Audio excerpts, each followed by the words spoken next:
বন্ধুরা, বাঙালির মাছ মাংস না হলে চলে না। বন্ধুরা, আজ বানাবো চিকেন, আলু দিয়ে চিকেনের পাতলা ঝোল। প্রথমে চিকেনটাকে ধুয়ে এনেছি, লবণ আর হলুদ দিয়ে চিকেনটাকে ভালো করে ম্যারিনেট করে নেব। চিকেনটাকে ভালো করে মিশিয়ে নিয়েছি।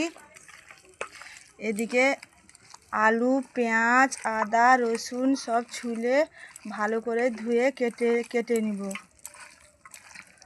এদিকে মাংসটাও ভালোভাবে মাখানো হয়ে গেছে।